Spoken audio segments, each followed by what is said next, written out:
Uffe, welcome to the GROUPEX podcast. It is so nice to have you on the show. Thank you very much for this opportunity. I'm looking very much forward to talking to my own mate. Brilliant.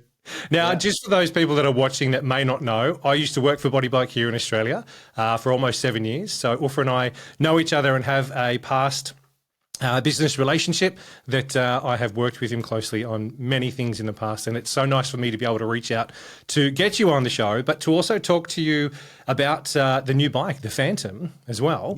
Yeah.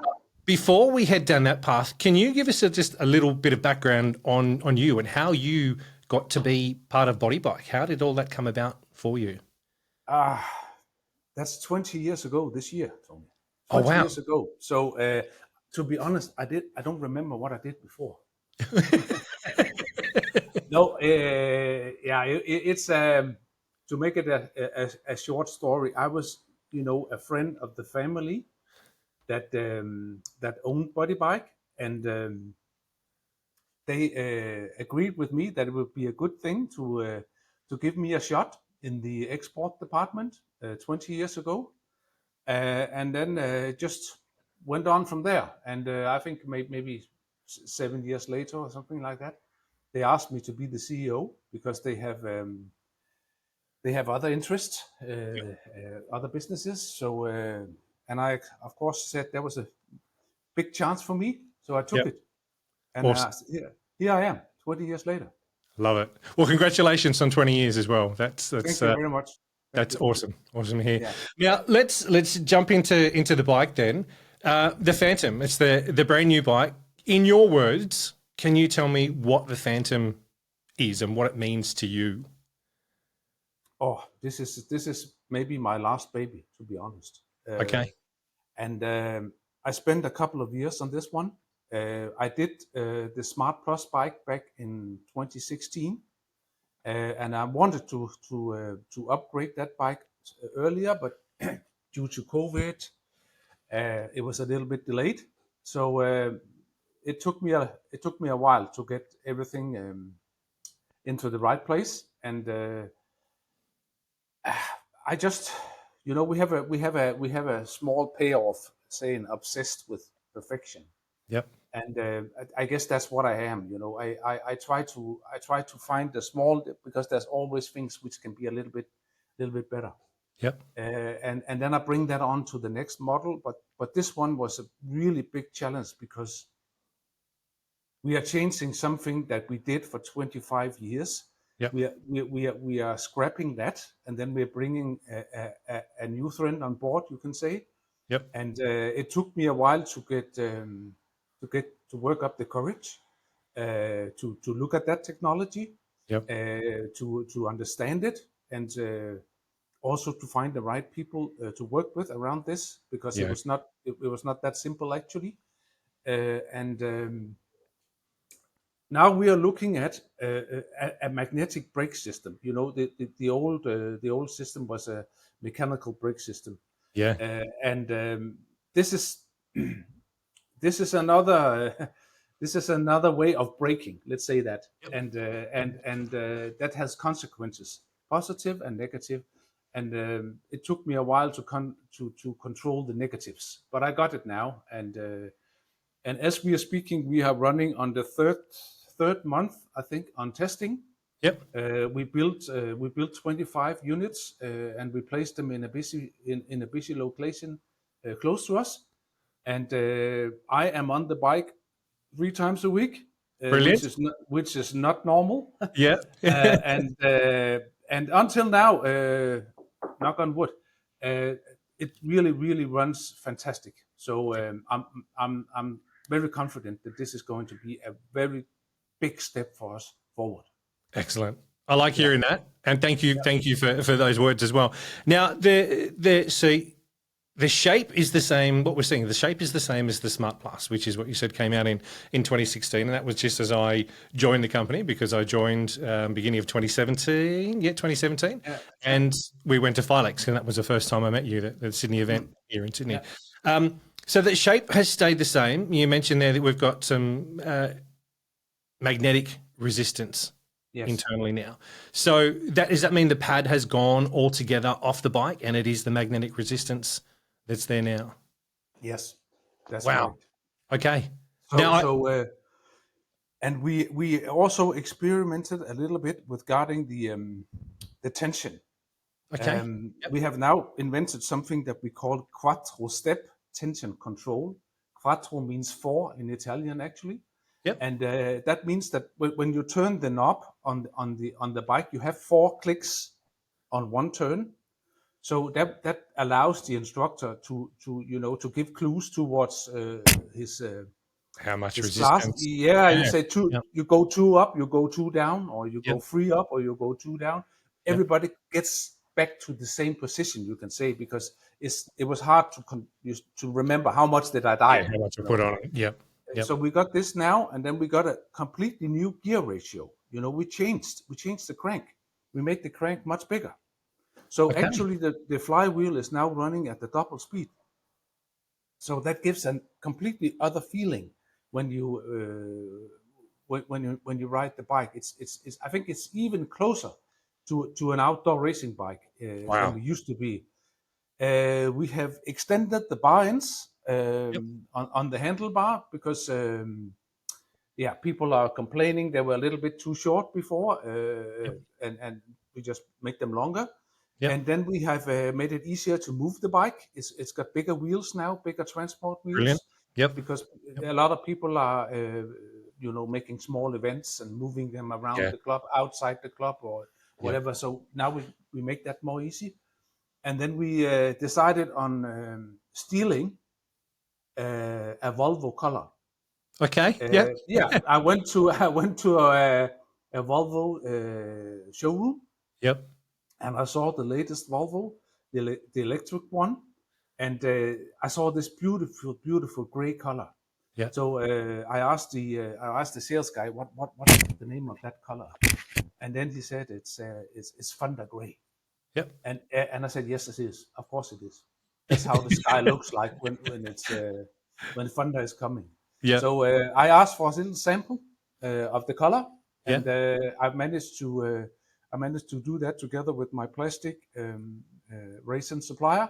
Yep. So that's now a reality. My little Volvo. I love it. I love Yeah. it. It's so nice to hear. So nice to hear. So, if we're looking at the new technologies that are on board with the bike, you've gone with the resistance that has got the clicks as well as the magnetic system. Were there any other changes to the bike that were noticeable for you that made a change compared to what we've seen? I mean, and when I say what we've seen, I'm looking over the last 20 years of the bike that was there. And from the first bike I ever rode was the Classic way back when. Yeah. Seen from the Classic to then the Supreme to the Connect to the Smart Plus coming through. The external shape was what we saw mostly change, and the levers and that kind of stuff on the bikes Yeah. over the Yeah. period of time. What else has gone into the Phantom to make it different, that really makes it stand out and is that step above that's taking it back up to the top? Mhm. Yeah, we have two things actually. One thing that you can see, and one thing you cannot see. The flywheel is different. The flywheel, we are going down 4 kilos on the flywheel. Wow. So we have changed actually the flywheel completely. It's now a combination of cast iron and aluminium. Yep. And the other thing that you can see is that we are now able to track, the history of the bike.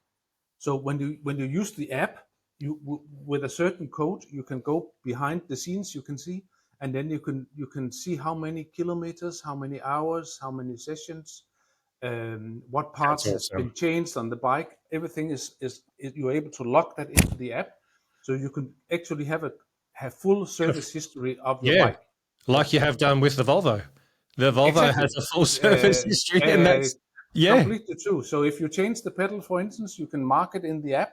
I Yeah, changed the pedals today, and it will lock down. Okay, 25,600 kilometers. The pedals were changed.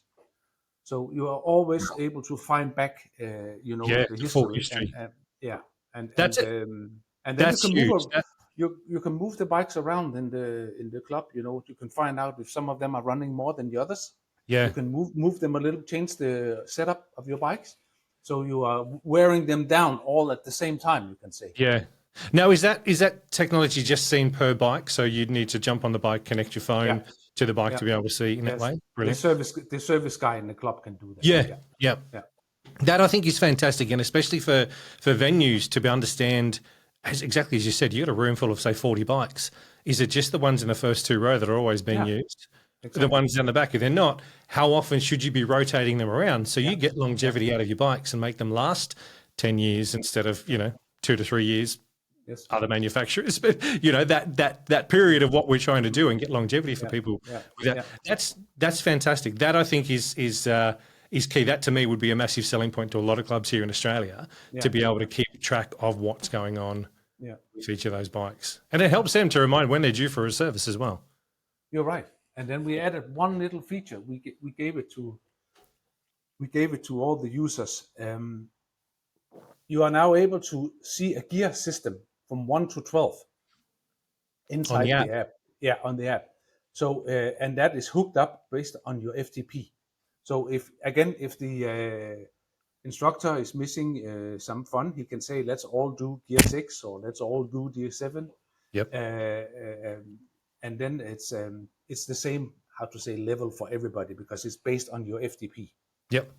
Yep. So from 1 to 12, and that's just in the middle of the app of the circle. Just keep punching, and Yep. that will pop up. Yeah, That's fantastic. That to me is exciting because knowing that as long as clubs are actually doing an FTP test with their members, and so their exactly. members know Yeah, what that is when they're going in and have done it, so it's on their phone. yeah, That's fantastic. The only downfall I see is it could be that brand new person that's never come in before that has jumped in for the first ride. They're not going to have the time to do an FTP test. That may not work no, for an you're right. instructor, but for a one-off class, Yeah, that's not going to be an issue. If they yeah, know yeah, between now the class that's got and next time they come yeah, in yeah, to be able to get in there and do an FTP test. yeah, Not only that, I yeah. think for That's right. venues these days should be looking to have that as part of an onboarding service. Yeah, Yeah, if you're coming in here, we care about our cycle classes. We care about what's going on in this space. mm, Part of coming in here is to do an mm, FTP test to make sure that yeah, one, you know yourself, you're improving in your fitness. yeah, You're tracking it on your phone straight away.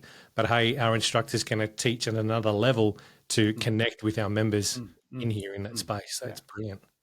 And I and like it. you would be surprised how sensitive members are, because now when we are running this test in the club I told you about, Yeah. half of the bikes are Smart Plus bikes, and the other half is now the new Phantom. Yep. And the remarks that I get, I'm not able to do as many watches as I used to in a class. Yep. What's going on? And I said, this is a new bike, and that one is a used bike. So Yep. Yeah. so that people are really into the numbers, I can Yeah. say. I So like that. So out of that, the venue that you go to when you're doing it 3 times a week, do you ever miss out on the Phantom, or have you always managed to get one of those bikes and not the other, not the Smart Plus when you go into training? funny enough, when I step into the room, it sort of clears where they are. You know? They make way. Yeah, it's I cool. like it. Yeah. Oh, I love it. No, and we did a smart thing because we put a QR code on all bikes, and then we asked people to, after they tested the bike, scan the QR and give us. They will get 10 questions Yep. and give us feedback on all these questions, and then we have a program where we put all these things together, and then we will look at it after the 12 weeks. Yep. We will sit down and Label find out, feedback. okay, Yeah. is one comment coming from everybody, or Yeah. you know what I mean? Then we can look into that if we see an issue. That's But smart. but verbally, nobody told me anything. They just say that the feeling is really very different, Yeah. and in a positive way. Yeah. Yeah. How does it feel for you when you ride compared to the bikes you've ridden in the past? So the models, the Smart Plus, the Connect, the Supreme. When you jump on the bike, what are you feeling? I mean, obviously the bike is still smooth. It's still, silent. So the big key factors that are there. But what difference do you notice yourself when you ride? I was looking for the words, and I think the word is like riding a cloud. Okay. Yeah. It's a fluffy thing. Yep. It's just a smooth, fluffy ride, Yep. and all the way down to the dancing part, where everything is easy and fun, and Yep. and all the way up to the endurance. We spend a lot of time on these magnets, and also our flywheel, which is passing through the magnets. Yep. So these two, there's a combination which has to be absolutely correct. Yeah. Otherwise, you are not able to get the resistance that you want. Yep. Some magnetic bikes, you can still turn them even though you put full tension on. You can Yeah. still, but Yep. you cannot do that on a Phantom. Yeah. So all the way from the light, funny dancing part, all the way up to the very tough endurance part, we Yep. got the whole range now, and I'm really proud of that. So Because we that's can now difficult. have a bike that is for rhythm riding, Yeah. which is the taps and the dancing and what Yes. we would class as dancing on a bike. So that Yeah. can now be done on. It can be done. Okay. It can. And I was noticing we made of course a promotion video for our latest trade show FIBO in Germany. Yep. We went to a special studio in Stuttgart, and we got an sprint, actually Les Mills sprint instructor flown in from Holland, a Yep. very nice lady. Suddenly she was standing on the bike, not touching anything, just dancing, just Yep. riding like this with her hands up. And I said, well, how can you? Yeah, it's easy to find the balance, she said. Yep. So that was the first I time like when it. I Yeah. saw real dancing on our bike. And I suppose for an ex-employee, I know that was one question that I used to get asked a lot is, can it do that? And then the weight of the flywheel and the bike was not designed to have that style of riding ever done in the past. So it was Not the always, Smart Plus, no, you, yeah, yeah, you jump on, you train. It's a bike for training, and you push yourself and you yeah, sweat. Not saying that those programs don't cause a sweat; they are great, and they're coming through thick and fast. And I wouldn't be surprised if Les Mills is probably working on one that we don't know about in the background there. But to know now that can actually happen, I think that opens up the market even more for customers that yeah, are body bike customers, true, that are sure, looking to upgrade their bikes can now know that they're able to offer that different style of class on their timetable yeah, instead of just the hardcore smash athlete training session that they've done exactly. previously. And that's about if we go back to the quattro tension control. I Yep. think there's about 20 to 22 clicks. So Yep. there's enough play Yeah. within from the bottom to the top Yeah. to do that. So So so with dancing. relation, Yeah, sorry. I was going to say, with relation to parts, then knowing that the brake pad on the previous models, the Kevlar pad needed to be changed every, I Yep. think it was 1,500 or so Yep. hours. Are the magnets something that is a usable part on the Phantom, or is it? How, I suppose not knowing the technology myself, which is why I asked Yeah. that question. Yeah. Is it something that is just almost a set and forget, or is it something that needs to be changed and is a usable wearable part? It's this silent, smooth magnetic technology replacing our traditional friction brake, right? And we are working with something called eddy currents, and that's a kind of resistance that is electromagnetic generated. Okay, So you don't have any parts touching each other. You have the magnets is passing. but not actually No, touching. no, no. The flywheel is passing the magnets, but they're not touching. Wow. And here that means we have no friction on the parts, Yep. and no wearing down on the parts, and no cleaning, I guess. So we are taking away a lot of hassle, you can say, Yeah. by using this technology. Um, and I'm really looking forward to. Of course, we will drop a lot in parts sales, but Yeah. Yep. uh, but but to be honest, the obsessed with perfection is this was a pain. The Kevlar was a pain, right? Yep. Yep. And now we just got one little part left, which you need to maintain or change or whatever, and that's the small ring on the generator, right? There's a silicon ring where the generator is running against the flywheel, and Yep. and that has to be changed. But that's a Yeah. simple, little, quick, fast, cheap operation. Yeah. Maybe after 2,000 hours or something like that. Yeah. Yeah, that's what's left. Wow. A lot, that is, after almost 7 years and the amount of parts that we would sell and the amount of customers that we would be servicing to make sure that they had either, the new brake pads, the pedals, the saddles, that kind of stuff. Understanding that pedals are still a consumable item as the Yeah. saddle and the handlebar grips, Yes. and those things won't ever change. I think if clubs aren't replacing those items on a frequent basis, there's a problem. They need to. But knowing now that under the hood, the internal workings, there is less to actually be involved with when the service comes through. I think for a club, that's a big advantage as well. Knowing that. I think this is the Phantom is the electrical car. Yeah. It's going from diesel to electricity. Yeah. That's the step. Is there The, the, is there anything in? Let's be honest. I'll ask the question straight out. Competition. What else is out there in the market is comparing to the Phantom, or have you blown them out of the market? no, we are not blowing anybody out of the market. It's well, I think we do things our way, and we are not really looking left or right. Yep. Because I have worked with some really, really great people, and I still have some really, really talented people around me.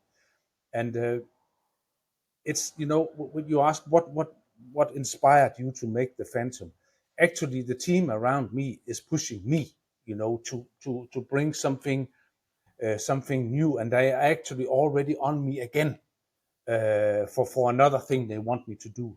Yep. So I'm not. We are not looking at the competitors. And to be honest, I never had a competitor bike here because we have to do it our way, and Yeah. and we have to trust our ideas and our gut, and then challenge to take the challenge and build it. And this bike is, I think there's 4 prototypes behind it, Yep. 2 fuck ups, and then we got closer, and then Yeah. last time we got it right, spot on. So uh, it can be very, very small things that can change Yep. the whole feeling. Yeah. And looking at what other did, and then you cannot figure it out. You Yep. cannot figure out what they did. Yeah. So it's better that you start, doing it Do from it the your way. bottom. Yeah, Yeah. your way. Yeah.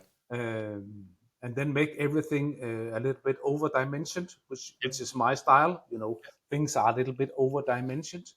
I guess that's the biggest change between our competitors and us. If they look at a screw, they would say, okay, where can we find this screw cheapest?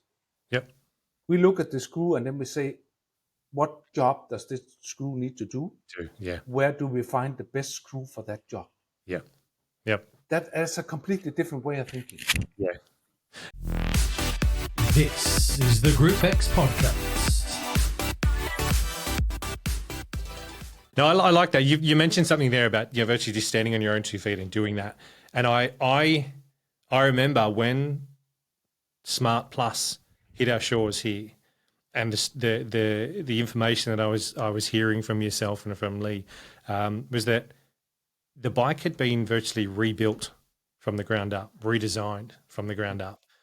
Taking away the square tubing and getting the legs bigger, and then the frame change and the shape design and everything, the levers that were going on. That to me just shows exactly like what you were just saying then, is that, okay, we can see what the others are doing, but we don't need to worry about them because we stay in our lane, we do us. Yeah, you do you, we stay here, we'll do us. Yeah, and I appreciate that, and I think those venues out there and the clubs out there that have invested in a body bike know what they're getting. They know that it's trialed, it's tested. It's not something coming out of China. Yeah, it is something that has engineering behind it, has thought. And as you said, this is the 3rd or 4th prototype that we're on at the moment, to go through. And I'm sure that as over time, like the feedback you're getting, there will be little tweaks and little changes that you're able to put in, because I know that we did that with the Smart Plus as well, that you improve. And it's striving for perfection in everything you do, is to take it that next step and go again with what you're doing. No, I think that everything you've told me about the bike, I can't wait to see it. I can't wait until it gets over here in Sydney somewhere, and I will definitely make sure. And I'm not just saying that because I'm talking to my old boss here, people. It's because I actually want to go and see it myself. I want to get out there and give it a ride, and can't wait for the first centre in. I think the first one hit Perth. It's in Perth now. Yes, yeah, Lee was saying the other day. Yeah. So he's actually got it over there, and this week, I think today, he's actually got it in the truck with him, and he was actually going to show a couple of venues in Western Australia. So that is definitely exciting news. A couple more questions that I wanted to ask you with relation to the bike. The target audience. Now we've predominantly in the past, it was always venues and gyms, that kind of stuff. And yes, we had some home user market that would jump on because, and through that terrible time that we had a couple of years ago when the world shut down, we were successful in moving some bikes into the home user market. Yeah. Is the Phantom also designed for the home user? To be honest, I think no, because we are facing when you want to build a commercial strong bike, you have to use certain quality of steel and metal and plastic and aluminium, and it adds up, of course, price wise. It adds up, and I don't know how many people are willing to spend that amount for a home bike. But on the other hand, if they do it, if they buy it as a home bike, it's a bike for life. They cannot wear it down. It's impossible to wear it down. So they have to figure out when they pass away who's going to inherit this bike. Yes. Because it's just keep on going, and that's the difference. But we are not. We never really focused on trying to make home bikes. That's we are not. We're not into that business. You can say. Yeah. No, look, but I noticed that more and more people are buying them for home. People, it's like when you can buy a motorcycle for this amount of money, and you can buy a motorcycle for that amount of money. If this is what you do, if this is what you love, if this is what you like, you can spend a little bit more on that passion. You know what I mean? And that's what's happening. There's outdoor bikes that I've seen that are going for $10,000 to $15,000. If it's someone that has a passion for indoor cycle, they're not going to balk at what the price is, because they know, as you said, they're going to get value for money. It is something that I remember during that period, as I mentioned before, there were a couple of bikes that were up for sale that we purchased as a company here in Australia, and we refurbished them and we sold them on again. Now, one was the original design cover, one of the first ones that pardon me, that ever come out, that had the cityscape design on the side of the plastic. Now, this was in a lady's house that is not too far from where I live down here. Now, it was an old bike. I'm going to say when we picked it up, it was probably a good 10, if not more years old. It was in amazing condition. Apart from the brake pad, which had obviously just been the last time it had used, sat hot on the actual flywheel, so had glazed over. And the saddle has from I think the amount of Mr. Sheen that she'd cleaned, because it had no dust on it at all. She would always keep it clean. It was still in amazing condition, and that was one. There's only because she was moving into a nursing home that she's like, no, I need to move it on because the kids don't want it, type thing. But that's what you're just saying. Then they last forever. I remember one of the gyms here, and I won't say exactly which one, but there was a gym up in New South Wales here that had the bikes for close to 12 years. Now, they were being serviced quite frequently, but to getting 12 years out of a bike, out of a room full of bikes, was absolutely amazing when you think that that initial investment that they spent on those bikes paid itself off time and time again through that, and allowed them to go. A part of me is very proud and very happy, and another part of me is actually very sad because because we want to sell new bikes, and when the salespeople try to call up are you ready to look? No, we don't want to. We don't have any issues. We don't have any issues with our bike. Why should we change? But that's of course interesting to see now with the Phantom. If they are would like to offer a little bit more classes, which is a little bit more loose, you can say. Different. Yep. a little bit different in that way, and where they dance or have fun on the bikes. Yep. Then they would need to take a look at the Phantom, Yeah. and Yep. that should benefit that investment. Yep. I would guess. Yeah. So sustainability and durability, there's been a big thing over the last Oh yeah. couple of years. Yeah. And we came to market to tell everybody that, we were using recycled plastics and there was recycled metal, that kind of stuff. Has the same type of materials been used in the Phantom? Exactly. Yes. Brilliant. Yes. And we calculated the footprint. Yep.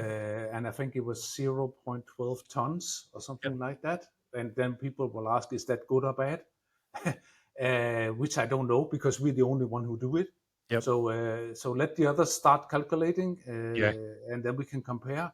But Yep. we actually in Denmark is pretty much into the environment and sustainability and all that. And our industry organization is offering us a software where we can punch in all the materials and all the transport and whatever we are using, and then we get a calculation for the product.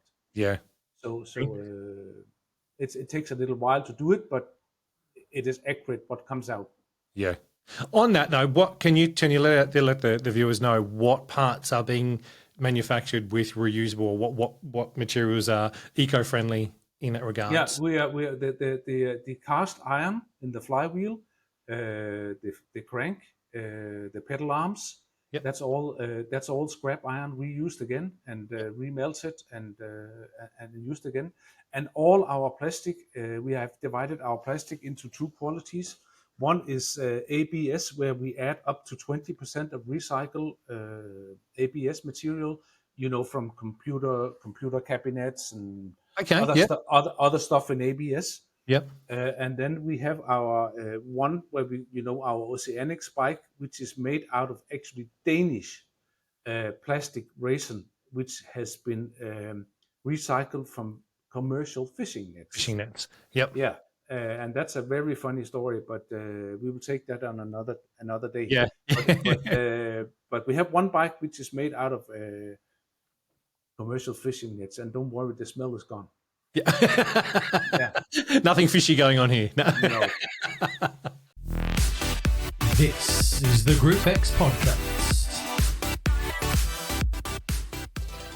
Well, for looking to the future, where technology and everything is changing so much, what is Body Bike's plan to innovate indoor cycling moving forward? Now, I know you mentioned earlier on that there's a few little things that the team have asked you to look into. And I suppose it's also, without giving it too much away, can you let us know what your plans are for the future?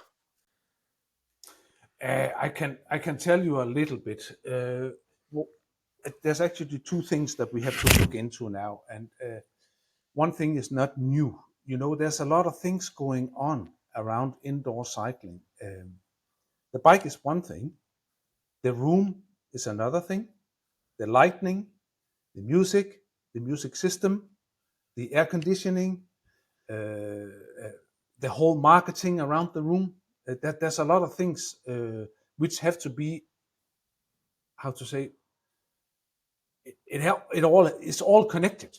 Yep. So if you have the great bikes and you have a crappy room and you have instructors who are not feeling like they are here for the audience, no, the audience are here for them. Yep. That it will not work. Yep. So I would love to do something in that area. Yep. And I don't know what's really is going to be. I have an interview later this week, actually, because I've just come back from Singapore, from Beyond Active, and they asked me to come up with a topic and write something which I feel passionate about. Yeah. And I really feel passionate about that room. That's because magic can happen in that room. Yeah. If it's done correctly, it can really change lives, I can say. Because if you get people hooked, people who are not normally into exercise because they find it difficult to find the motivation and the whole social interaction that happens in that room. And then if you are, how to say, blinded by the music and the instructor, Yep. then 60 minutes in nothing. Yeah. You just wake up at the end of the class and you say, "Why am I all wet? I'm Yeah. too sleepy. What happened?" Yeah. And then that's I want to talk about that. So that's one part. Yep. And then of course, if you look at our bike, I have an idea which has also actually the first prototype has already been built, and I would like to control the resistance electronically. Oh.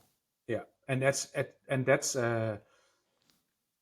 I was not happy with the first trial because the problem is the reaction time. From you push Yep. the plus and you push the minus. Yep. It has to be a very very Yep. Quick. like Yeah.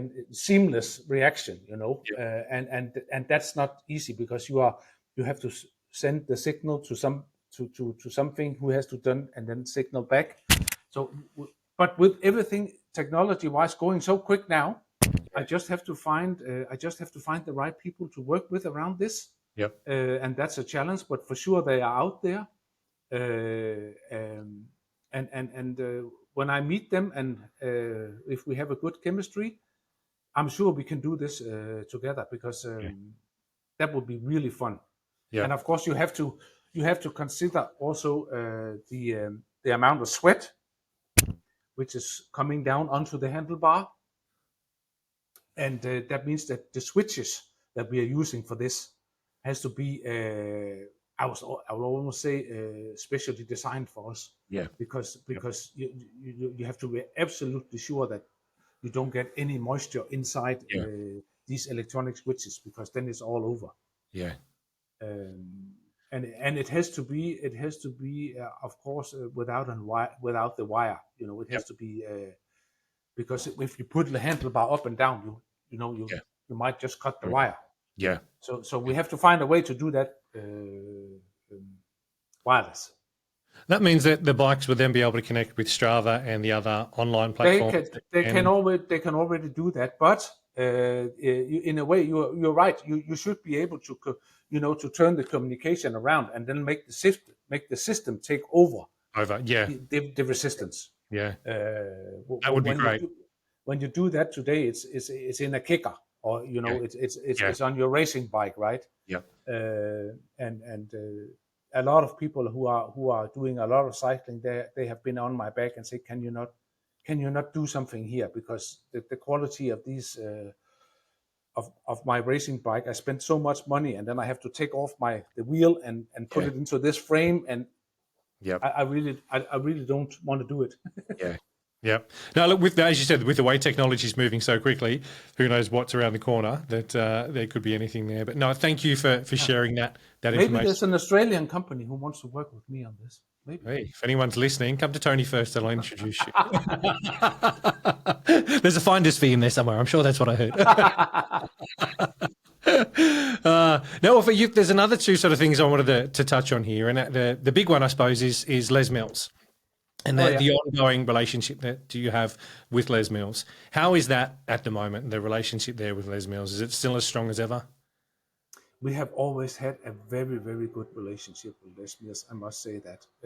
And the latest development is that they asked us to come back to the major and fantastic Les Mills live events.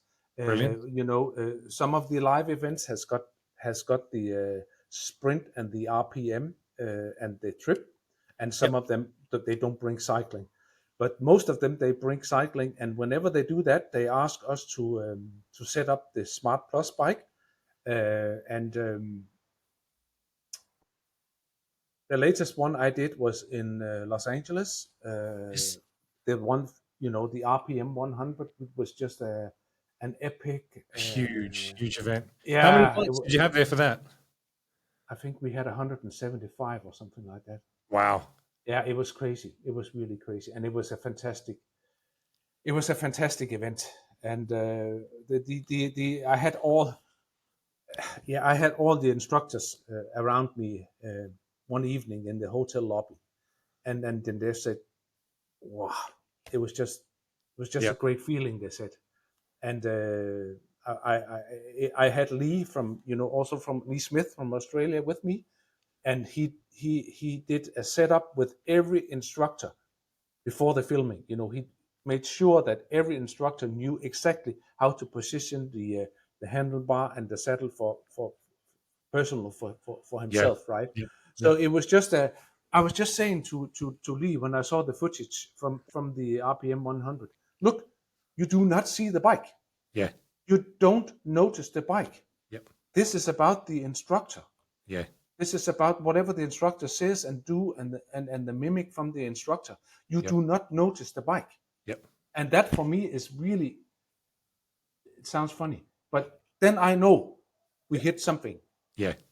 Because it's not the bike should just be there, it should just work, it should do it, should just do its thing. It's Yeah. not the one that could steal the picture, if you know what I Yeah. mean. Yep. It's about the instructor. Yeah. No, And I'm so grateful you said that, because that was something that resonates and always sat with me from day one, was that the bike is just the tool you're using. yeah, Yep. It's like if you were doing a pump class, it's just the bar. It doesn't need to be anything amazing, special. It needs to be functional. It needs to ride. yes, It needs to do what it's got to do. It's just the tool that's there. And the fact that it is so smooth and so quiet and all the other great functions that are with it allows you to focus on your workout. that's And important. that's what the bike should be. That's what any Yeah, bike should I be guess about. I guess an instructor has enough things to think about. The remember the choreography, Yep. the voice level. Look, is every having contact with the people. If something is wrong on the bike, that can disturb Yeah. this concentration. Yep. And I just saw them hammering, the bikes. It was really great to see. Yep. And shortly after the RPM 100, we were asked to change the Auckland studio in Les Mills club, the big one. So we moved in, I think about uh, maybe 85 bikes or something like that. Yep. And that brings me on to another thing, which was very cleverly done by Les Mills. Actually, they set up 3 or 4 bikes in the reception Yep. 2 or 3 weeks before they changed the bikes, so they had a conversation with the members. Yeah. 3 or 4 weeks before the actual change. So they say, look, this is the new bike. You have to download the Body Bike app. You have to, if you don't know your FTP, there's a help in the app, that you can preset it. Are you training 1 or 3 times a week or whatever? You can select that one so you can get started. So when the bikes will move in, It was everybody seamless. was ready. Yeah. Everybody was ready. They knew Yep. exactly what to do. And that was actually really cleverly done. Yeah. So we hope, of course, that this will, spread, and because we have body bikes in many of the Les Mills clubs in Yep. in New Zealand. But going back to the questions, when we call them up, do you want to make a change? No, we don't. Yeah. We still have the Supreme; it's still running fine. Yeah. Yeah. It's true. Yeah. No, but Smart Plus is the first time that Auckland is looking at numbers. Yeah. The app, because from our side on the body bike, it's just been the instructor and the music. But now on the Smart Plus, of course, they can see the numbers. Yeah. And that's a new great thing for them, I think. Yeah. No, it gives them the opportunity to be able to put that into programming if they need to, or not, depending on what they're trying to achieve with their demographic and their market of programming as well. So that's brilliant to hear. Les Mills relationship is really great, and I love them all. They're really nice people. Yeah. And very professional, extremely professional. Yeah. Yeah. Yeah, good to hear. Good to hear. Now, the last question I've got for you is: there's been a bit of a passion project of yours for quite some time. That is that online magazine, Oh yeah, Ride High yeah, magazine. Can yes, yes, you yes. talk to me a little bit about how that came about and what is it and how what is it doing for us as an industry? Yes, let's see. We talked about it a little bit before. Bringing forward important things for indoor cycling lovers. How can you do that? You can have a website, you can have a catalog or whatever. But I needed something else. I needed a tool to communicate. So I came up with this idea that I wanted to do an indoor cycling magazine only, and not with any ads, not with any commercial things going in over it, and I would even show the competitors' products. It doesn't matter. It's about the indoor cycling. If somebody is doing something really cool or very successful with a concept or whatever, we have to write about it. Yep. It's from the bike to the room to the light to the instructor to, we call them rock star instructors. We feature one in every magazine, Yep. and if there's maybe a club in Nigeria and stuff like that. We try to bring interesting stuff, and Yep. I have been approached I don't know how many times about our colleagues in the business, and they said they want to get into the magazine. How do we get into the magazine? And I said, you can only get into the magazine if you bring something interesting for Yep. the readers. We don't want to specifically write about your product or whatever. Yeah. That's not what the magazine is for. The magazine is an inspiration Yes. for the instructors, for the club owners, and maybe even for the users of the bikes, that they should try different things. And the next feature is coming out in September,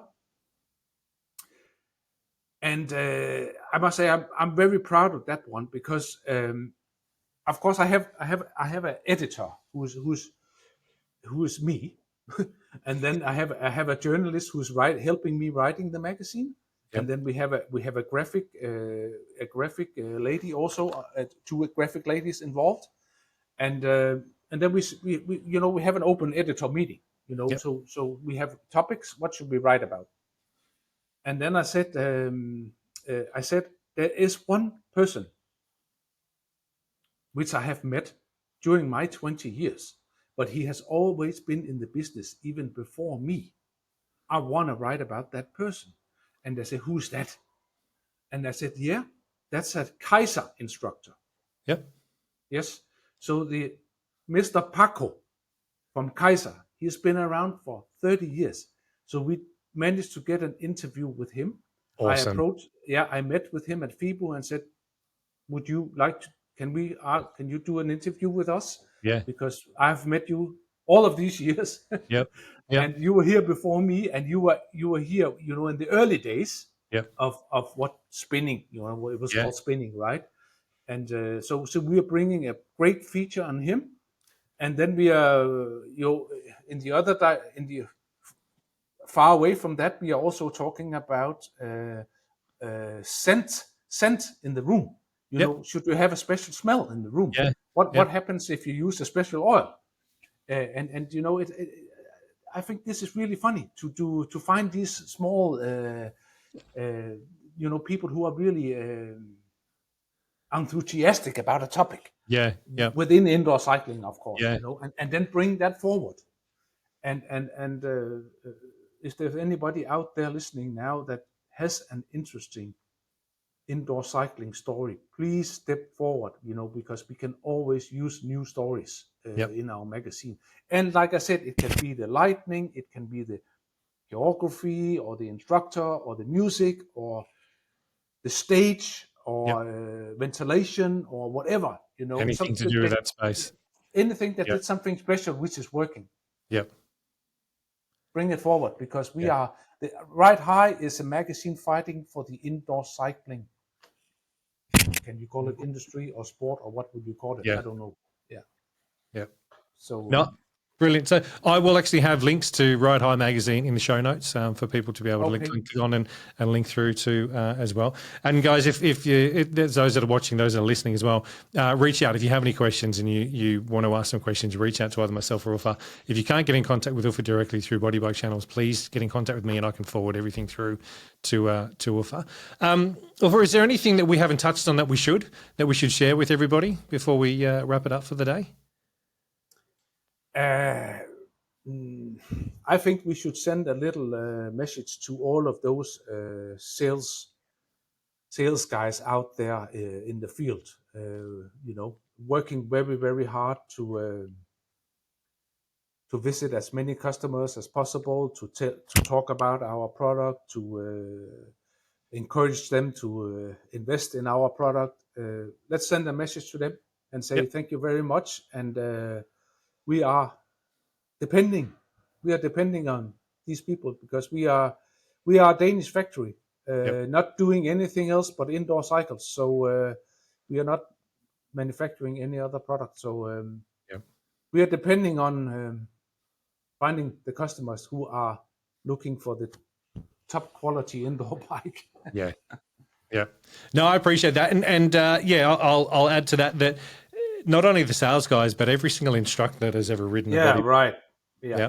The sales guys, in my eyes, those people that have ridden that bike, that loved it, that enjoyed it, that I call them my disciples. Yeah, when I was working for Body Bike Australia here, instructors were the key to that sale. If instructors had ridden it, they were the ones that were able to get into the ears of the owners and managers of the centres and continue to do that. So, gang, instructors, if you've ridden a body bike, you don't have them in your venue, your centre, go and have a chat to your venue and your centre and say, hey, we need these, and then get in contact with us so we can make it happen for you. But Uffe, thank you so much for spending some time with me and coming on and sharing a bit about you, about the Phantom, the Les Mills stuff, and also with Ride Home. I've greatly appreciated it. I know you and I are never going to stop being mates, and that's always going to be there. But, it's been a couple of months since we've chatted, but it's nice to catch up with you again and to share that story with viewers as well, mate. So thank you.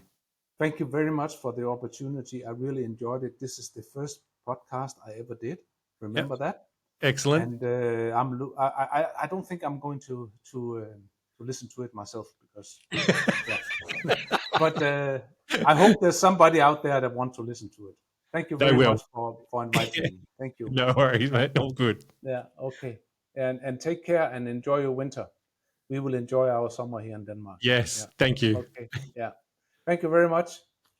And goodbye from me here in Denmark. Okay.